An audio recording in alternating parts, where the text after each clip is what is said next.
You know what I mean? Here we go, kicking off now. We are live.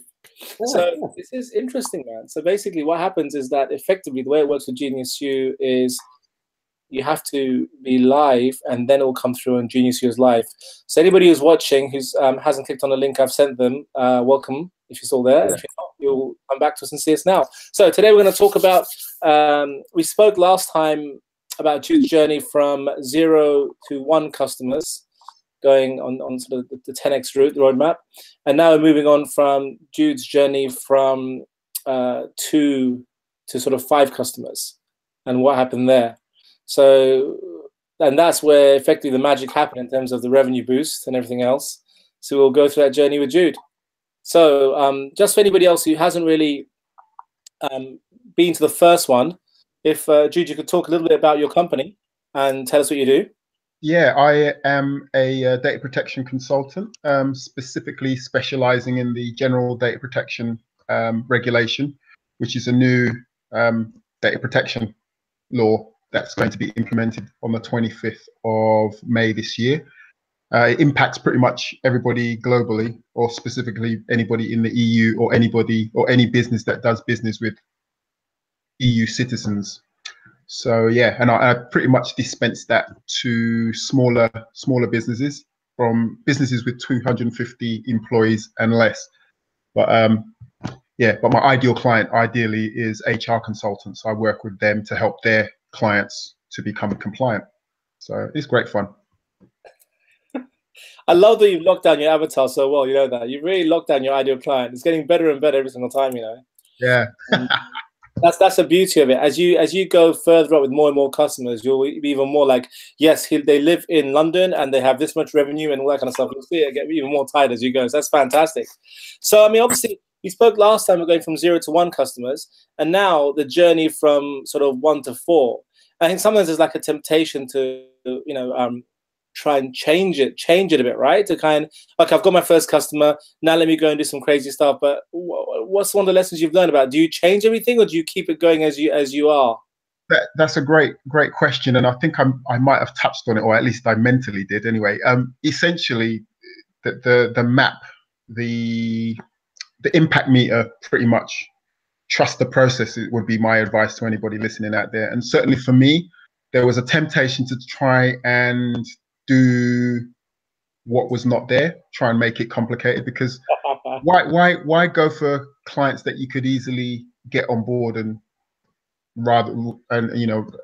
make it challenging, because I like challenging. So yeah, so essentially I reached out to low-hanging fruit, for want of a better expression, and continued to attract people that I knew, people that knew, liked, and trust me, knew that I did what I did, and dispense my services to them, really. Yeah. Now, in those initial stages, I mean, sort of the first kind of, well, what's your process at the moment? What kind of path are you following now? Because your first customer could be somebody who has a lot of trust with you, could be somebody who's an early adopter and stuff like that, right? And then when you're moving from 1 to 5, you're beginning to sort of, there's still maybe people that trust you already, or people that are early adopters, or in your case, you're going through your HR sort of partners, and the HR partners have got the trust, right? So what's your path when, okay, so let's say an HR person, what do they do? How do they introduce somebody? What do you discuss? And how do you sort of land those sort of customers? What's the process? Right. So the process when I'm working with my HR partners, essentially I've given them my value proposition, and they can see value in it, which I've got a couple on board at the moment. And my education, this is quite an interesting point, really. So I don't have direct relationship with the end client, so to speak. So I'm going through a partner. So my customer really is the HR consultant and their sales team. What I'm learning is actually my role is to enroll them and give them everything they need to ensure that they articulate with passion, I guess, the nuances and the key points for the service that we offer and the value that we bring to smaller businesses. And what's been fascinating for me is that where I've made it complex, or what I didn't see initially, was the mismatch in message. Because if I go back to the service that I provide, so it's an interesting journey, right? So data protection is not really sexy. It's a compliance thing. Everybody in the UK has to do it. In fact, everybody globally, to a less or greater extent, has to do it, and it relates to how businesses manage and protect personal information. So it's essentially their clients' information and their prospects' information. So at the moment in the UK, or certainly like this time last year, most businesses were not aware of the general data protection regulation, the law. And in fact, if you ask most businesses, they didn't even know that they had to comply with the Data Protection Act. So wow. I was having this discussion with businesses and recognizing, and it didn't dawn on me actually until about a month or so ago, when a colleague of mine was doing a presentation and I was sitting at the back of the room. And you ask the question, how many people have heard of the GDPR? How many people have not? And 90% of the room hadn't heard of the regulation change. And I realized that, that's how come every time I'm kind of having this discussion with smaller businesses, they're looking at me blankly. So I'm blurting out data subjects, data processing, key terms that I'm expecting them to understand or know, jargon. And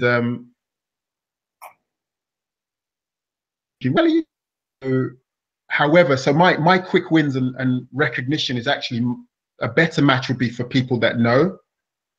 So they're in the pain already or experiencing it. And for those people that are not aware, just give them something free, a free resource, or point them in the right direction so that they can get themselves educated. So although my role is to educate, but not to the extent somebody who's starting from ground zero, it's really educating people that need more clarity. So people that are in the pain and recognize, and they can see the value insofar as, if I don't do this, make this change for my business, it's going to cost me a lot of money. So going back to your question about how I relate with my my ideal client, I guess, HR consultants, is essentially educating them on that. So because they did an exercise where they phoned most of their clients and said, would you pay this much money for this kind of service? And the vast majority of them said no. Yeah. So now we're going through the exercise. What do they know? And what's really interesting, one of my partners called me back last week, Friday. So we're having a meeting where they're getting panicky because they recognize that actually it's, there's only 2 months to go before the deadline. And they're getting a lot more inquiries, whereas before, when they asked that a question, the response was slightly different. So it's interesting times, fascinating times. Yeah, I think that sort of highlights that fundamental point. We always kind of, one of the key points we always start with, right, is the issue of, do we really have a clear understanding not only of the customer but also of the problem that customer faces? And if we can't make it clear what problem we're solving for them in a really clear way, that they can say, oh, I know that problem. That's the problem I've got. If they can't see that the problem that you're talking about is a problem that they have, and then they're not going to buy, and they're not going to get engaged with you. And sometimes it's almost like we've got to talk about the problem, but it's got to be in a way that they understand is their problem, the one that they're worried about. Because sometimes we can be talking about what we think is the problem, but they don't see it as, they don't verbalize it in the way we're talking about it. Agreed. And the other thing I would add to that also is the term customer journey is really overutilized. It's also recognizing as well, and this is one of my biggest learnings, is actually customer awareness. So we could articulate the problem superbly, but if somebody's, let's say, a client, a potential client or prospect or suspect that really doesn't know they have the problem, so how would you talk to that individual against somebody who doesn't know they have a problem? So somebody who's much more aware, got more to lose, and the words you're going to use to kind of get them to understand. And then there's the people that know they have a problem. So I'm kind of oversimplifying it, but the ones that know they have a problem are obviously easier to convert than people that have no awareness of and probably no financial because there's also a an ability to pay, but one would argue that is it a lack of ability to pay, or is it just my articulation? So because if you it's that whole thing about in a previous role that I used to do, it always used to amaze me how you would go to low income families, but they've often have and this is a sweeping generalization, but they've got a massive, for what do you call it now, cable TV, they've got the biggest package. Yeah. Yeah. I know myself when, I was it now in my house, I barely have cable TV. I've got a free view, but Yeah. I often wondered, where would you want to? It depends on where would you want to spend your dollars or your pounds, I guess is the question, is the point I'm trying to make. So I guess is articulating your problem or making people understand it to a level will allow them to buy into your services, and that's something I'm learning and getting better at. And I think that's why on this kind of, level 1, 0 to 1 is all about being very clear about solving a problem that somebody is going to pay you for, right? And then when you go from moving from one to 5 customers, you again are refining your solution of how you understand the problem and how you solve it. And one of the biggest mistakes people make when they've got 0 customers going from 0 to 10 is they jump into Facebook marketing, and they jump into Google ads, and they spend money on digital marketing too much. And the problem there is that they haven't had an understanding of what the actual problem is that people are willing to pay for. And they haven't had that really close, personal, one-to-one consultation type interactions where they can really get their messaging right, how they put because when you're talking to someone, you can very quickly see if they get what you're talking about. Yeah. And if they don't get what you're talking about, when you're doing a faceless, ironically, Facebook ad, you've got no idea what you're going to type, what kind of copy you're typing. And the person that sees that anywhere in the world, what is their response and what's their processing of your ad message? Well, in the 0 to 10 customer stage, or 0 to 5, it's those discussions that you're having where you can actually have a face-to-face with somebody, and you're seeing how they're responding to your words. You're seeing what kind of words they are using to describe their problem, which is critical, because then you can use later on, when you go from 10 to 100, you can use those words that they've used in your advertising. Yeah. You can use the pain they've described in your advertising when you're scaling up to bigger levels. That's why it's so critical at this stage, from 0 to 5 and 5 to 10, that you're really interacting a lot with your customers. You're really having more one-to-one discussions, be it by Zoom, be it by Skype, and so on, where you're able to even see their faces and see how they respond to it, And that way you can then craft your problem correctly and stuff like that.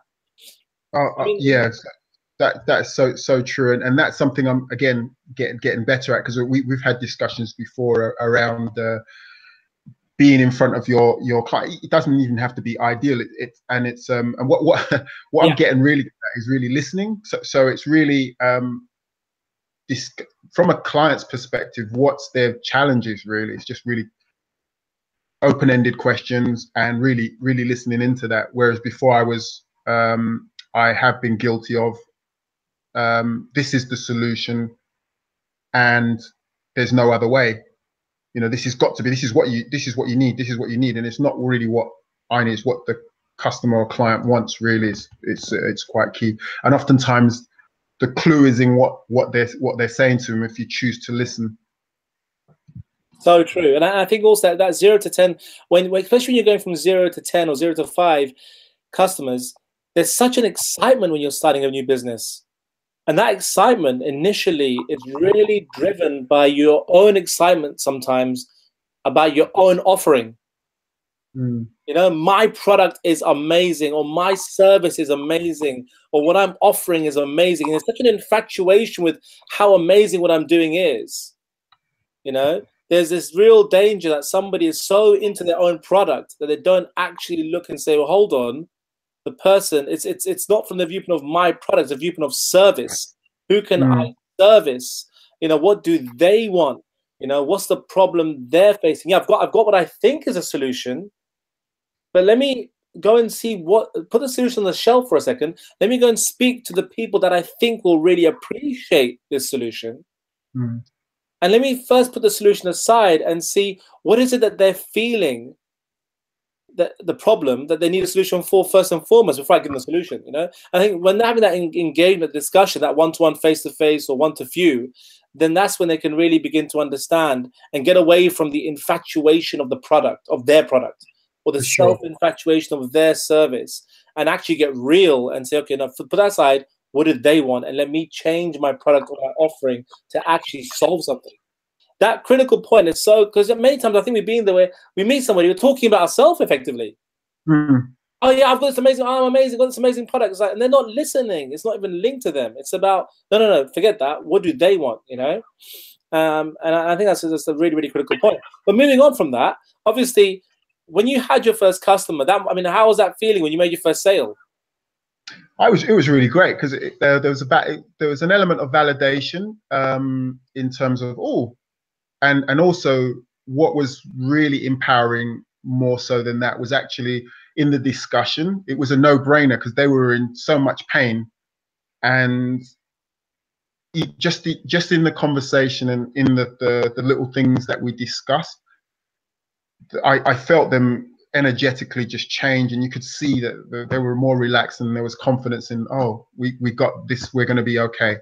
So that for me, that was like, whoa, being able to see that, see that change in the individual in that short space of time, that helped, that empowered me to believe that, oh, I'm ripping people off if I don't get out there as much as I possibly can. Yeah. There is that personal journey, right? From once you've actually made your first sale and you implement it and you actually create a change with that person, you can see that they're at one place and you've served them, they've ended up in a better place. Mm. That gives them massive confidence. That's almost like your first case study or your first example of like, I can do this, actually, you know, this works. This is not only an idea in my head that I love, but I've given it to another human being or another person, and it's actually helped them, you know, to improve their life or to change their life in a better way or change their company in a better way. That makes that implicit confidence that it works. You know, that whole it's almost like you got a little invention, and will it actually do the trick? Will it, you know, and when it does it for the first time, it's like, yeah, it's like my plane has flown 1 meter. Yes, there's hope here. You know, 1 meter or 15 meters or 1 mile. It's just, you know, it works, that kind of thing. But you did that first customer. Then how was your second interaction for your second sale? Pretty much same. So my second sale came through again through a partner. They introduced us. We had a discussion, and we went through the interview process. They were happy, and we gave them the contract. Then we filled contracts, and then we just went straight into it. So, and again, it was similar insofar as that the value that they got in the first half hour was just seemed to be off the chart. So, and for them again, it was a no-brainer.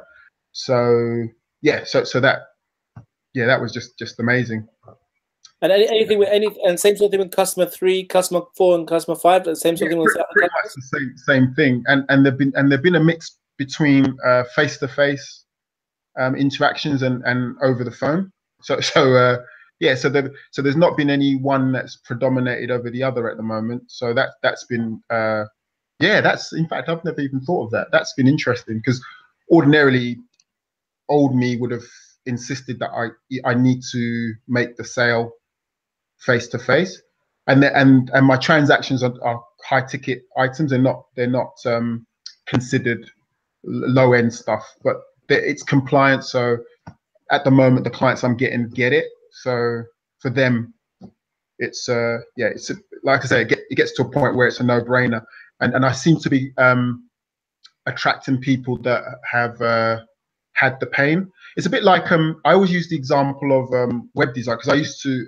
run a web design agency. And oftentimes with web design, it's one of those things that it's become a commodity to a point, but I guess it depends on your positioning. So with web design, everybody's got a cousin or somebody who can do a website. So if you say the website's going to cost you $2 grand, $3 grand, $4 grand, you think, what? I ain't paying that. My cousin can do it or whatever. But the reality of it is, when you give it to your cousin or your nephew or whoever it is, they're not going to treat it professionally unless you're fortunate enough to have somebody who's going to do the right things, do it at the right time, and behave professionally with it. You know, with your perhaps with your nephew or your cousin, you can't tell them, I don't like this, you haven't done it to the right, because they might start throwing their toys at the pram because you're not paying them or paying them the right price, and then they'll just walk off. So yeah, so and oftentimes until you've had that interaction, and then you go in the market and then somebody tells you it's going to cost you $3,000, all of a sudden you've got something to gauge it with. All of a sudden, you know, from past experience, I'm happy to pay this money because I know I'm going to get a service. I can see the value in it. Yeah. Where oftentimes if you haven't had that experience, and again, the people that I'm working with at the moment have had a similar kind of experience. So they understand health and safety, for example, and recognizing that needs to be in your business. So the need to have a compliance in their business or protecting their clients' information is quite key. You know, because the penalty and the impact, as we discussed on I think it was Wednesday, or Thursday, is quite hefty. I say quite hefty. It's hefty. Yeah. But I mean, we also speak like on the accelerator. We're working together about 7 weeks. We also talk about the fact of like your journey, right? In terms of the journey that your customers taken and the path they're taking and so on, and also your own journey from the viewpoint of you're beginning to see patterns. Like even as we've just been talking about, you've just spoken about how the pattern that occurs that you've noticed, there's no difference. You can talk to somebody face to face. You can also talk to somebody on the phone, right? Yeah. And you're having the same sort of impact. So you can see these little epiphanies as you go along. As you're serving more customers, you can begin to standardize your offerings and standardize the way you've done. And also you're tweaking things. There's a tweak cycle. It's an experimental mindset in entrepreneurship. It's not like this is perfect from the beginning. It's more like, you know, as I'm going, I'm learning about my customer, I'm learning about my offering, I'm learning about how I'm servicing, and you're tweaking as you go along. Because if I remember correctly, when we first started, you had a certain format, right? That remember the NatWest Bank, and there's a certain way of doing things, right? And then you sort of switched it up a bit. So can you talk about how, as you've gone through the journey, you've tweaked and learned things, and what kind of things you've learned as you've gone from 0 to 5 customers? What are your tweaks and learning? Tendencies. Yeah, and for GeniusU people, I'm also a so I don't know if it's totally at odds, but I'm a tempo, so I'm an accumulator. So I'm very so probably this business works really well for my whole demeanor actually. But what's interesting is the fact that I have a very fixed way of doing things. So oftentimes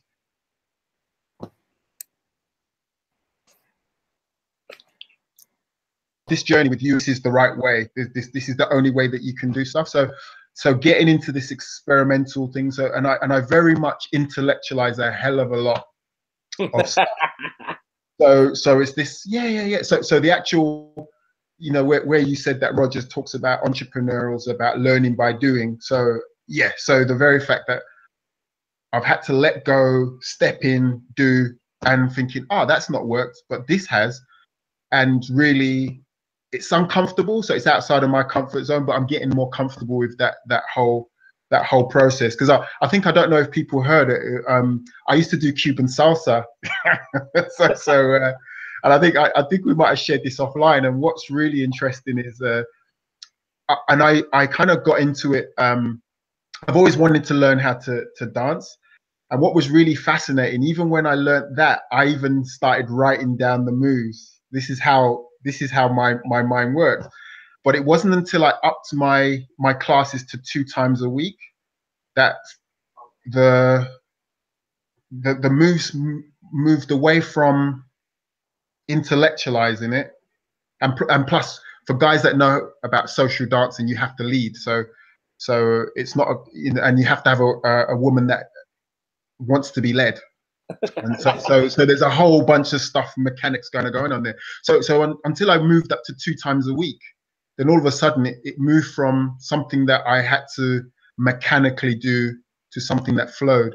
And I'm finding the same thing with entrepreneurship. And funnily enough, I used to do American football, which is the same. You learn by doing. So often coach will tell you to do this, and you're doing stuff repetition. And as a sports person, I've done several sports.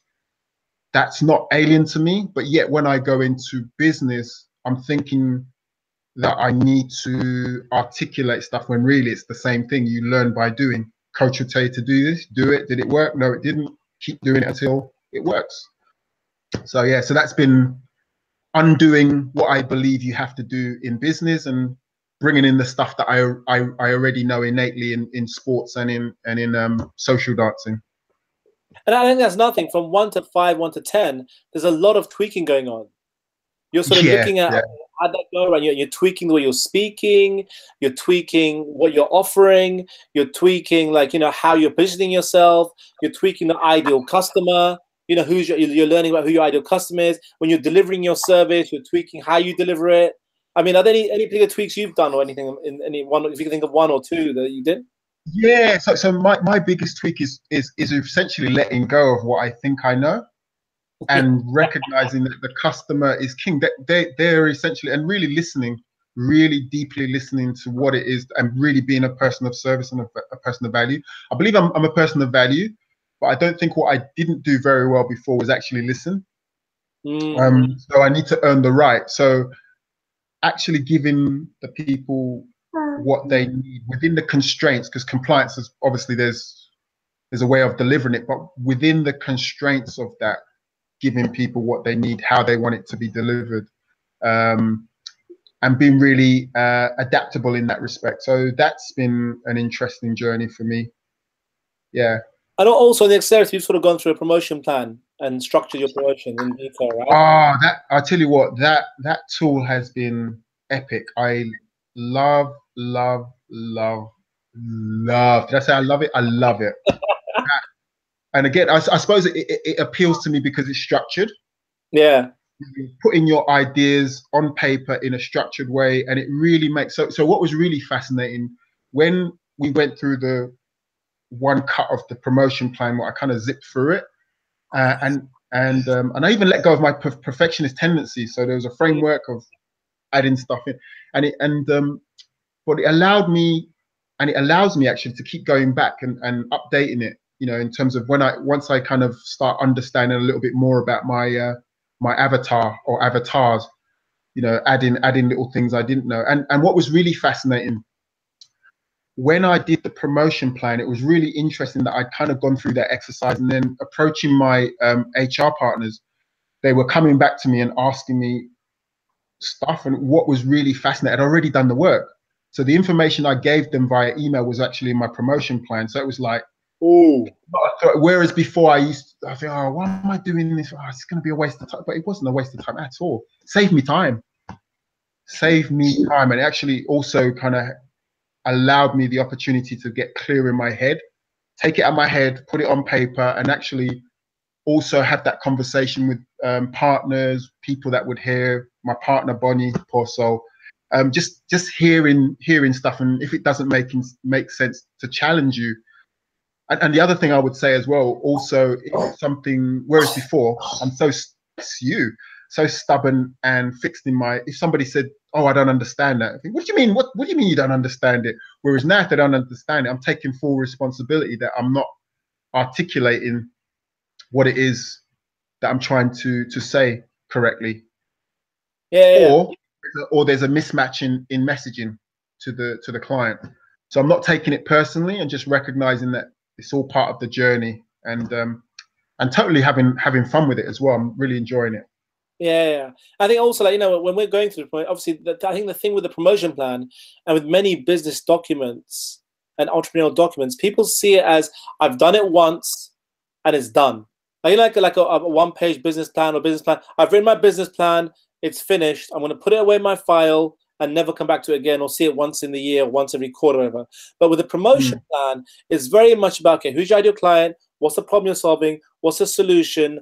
What's the, you know, marketing plan? What's the marketing channels? And all that kind of stuff is laid out. What's my financial objectives, my learning objectives, my development objectives? Okay, you've done all that. Now let's go and make a first attempt for the week. Let's do it. What happened? Right, let's go back. Did we get the client right? No, the client's actually not that kind of client. Let's change the client. Did we get the problem right? No, we got to shift the problem. When I was talking to them, I wasn't relating on the problems. I need to refine that. I've learned about the problem. Okay, how about my solution? Are they getting my solution? No, they're not getting my solution. Actually, let me just change that. So by doing that, well, marketing channels. Okay, this Facebook's not yet, but these one-to-one consultations, I'm going to tweak it this way. So by doing that every single week and as a dynamic document, you're having so many learnings, and you're refining. You're almost like building a template for next quarter. So by the end of the sprint, you've almost got a template that you can then run again, and you've got all those learnings embedded into the live document because it's been done every single week, and it's a live document. And you've refined your ideal client as you've gone every week. You refined your problem, you refined your solution, you've moved towards your financial learning development objectives, and you refined your marketing channels and also, you know, your product and how you offer it. So there's a whole journey. It's a very unusual document in the sense it's a live document. I think many people, when people hear promotion plan, they think it's a sort of marketing thing. They're not understanding the point that it's not a marketing thing. You know, it's actually you're documenting your journey, and you're writing down all your epiphanies and your go-alongs. You don't make the same mistakes again and again and again. You know. Yeah. And, and I was an aspect of it, but I also love the learning goals and the development goals, because values is so to be able to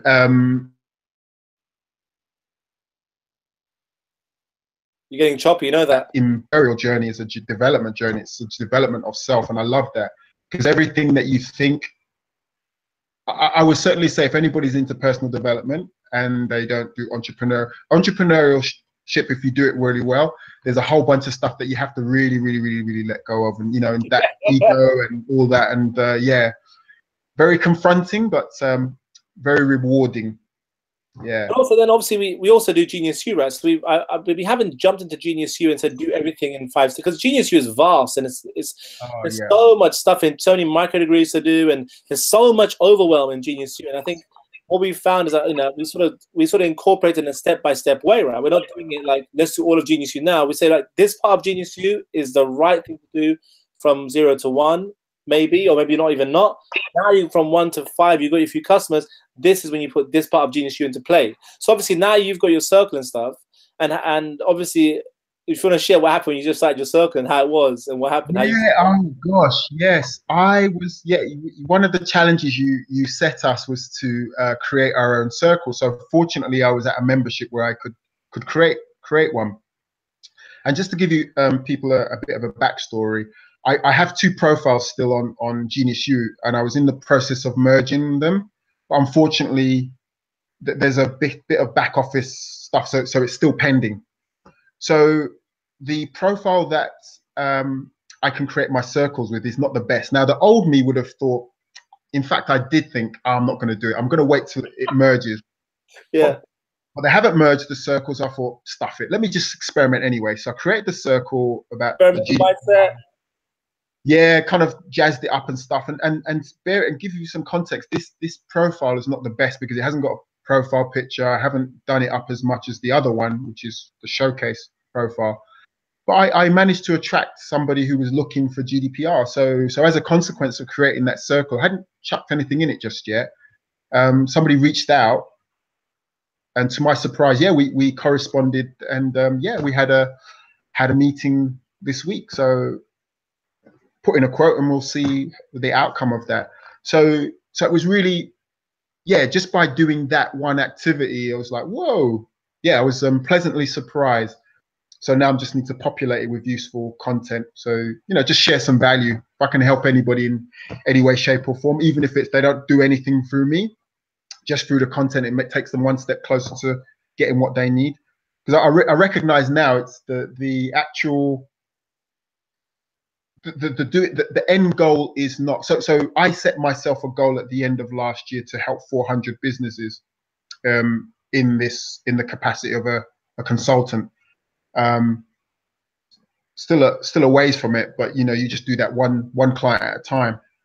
So, and incorporated in that is to dispense any information that will help people to that end. So yeah, so having that in the back of my mind is kind of informs any steps that I take. But your challenge to me, or to us, because it was a group of us doing it, was pretty awesome. That's right. Yeah, that's right. And I mean, I think you were surprised. I remember you came back on our group meeting, and you know, when you know the accelerator that I'm running, and you was like, I can't believe this. I just put my circle up and I've written something, and like, you know, somebody's going in touch with GDPR. You know, and the shock Yeah. on your face was hilarious. Like, what? It's like, you know, Yeah. it's a really good tool. GeniusU is like just off the charts. If you know what to do when, that's a critical part. And I think those people struggle. They don't know what to do when. When you know what to do when and how to do it, then it becomes a very, very powerful tool. But I mean, obviously, it's been. I mean, I think another thing, obviously, is that you started off. You could have done so many things in the beginning, and I think, obviously, with the sort of a 10x roadmap, you know exactly when to do what.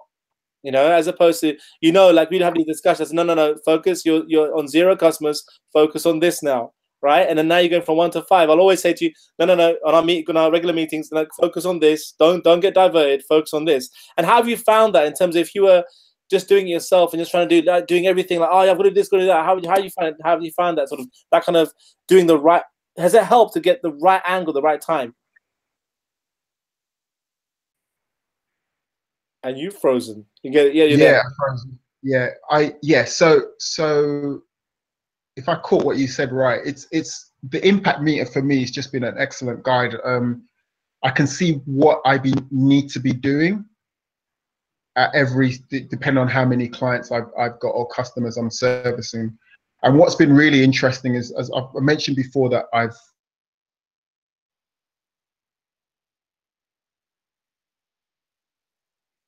honestly, had I had this and my mindset was as it is now, yeah, that the other business would have been a success. It was frustrating because I was trying to do the wrong things at the wrong time. You know, kind of like, and you talked about doing social media when you haven't even proven that the service that you were offering was going to be a success. Just, you know, speaking on a one-to-one basis to a number of clients just to kind of get a common theme and recognizing, yep, this is it, this is how, and then doing what you need to do to expand or propagate the amount of clients that you attract.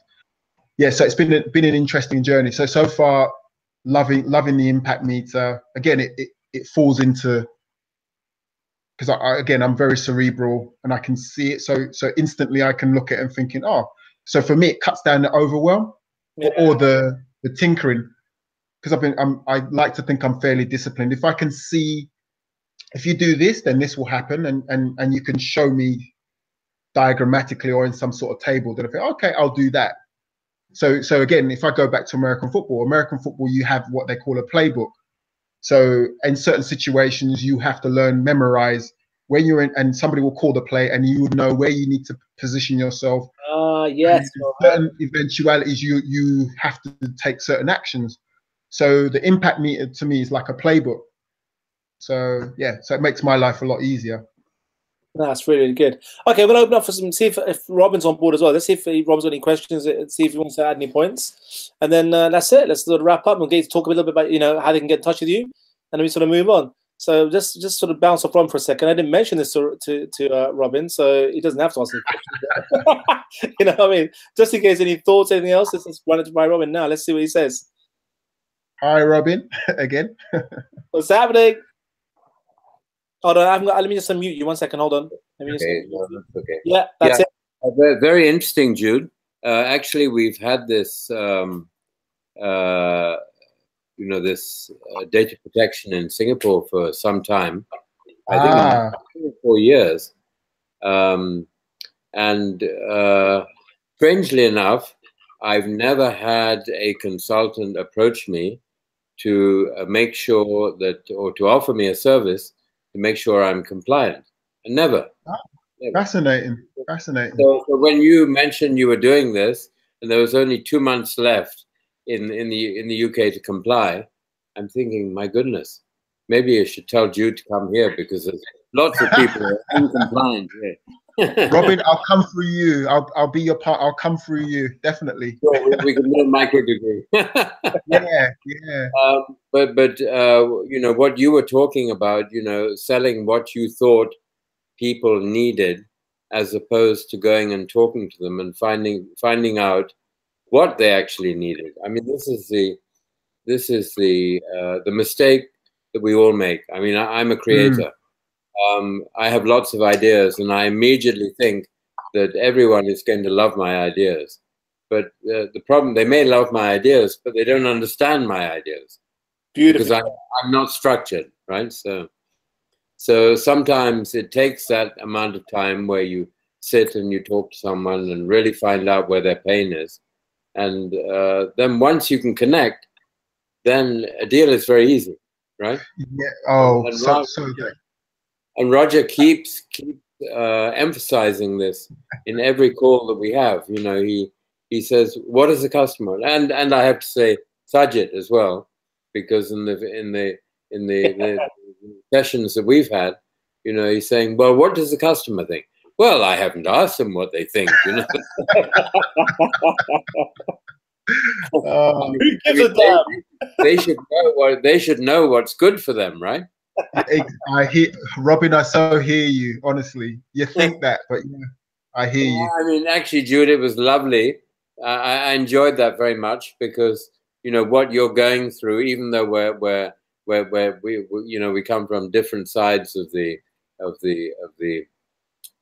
compass here. But anyway, what you know your challenges resonate with me because I've you know I've done such a probably like you know American football and salsa dancing and wonderful. I mean, you know.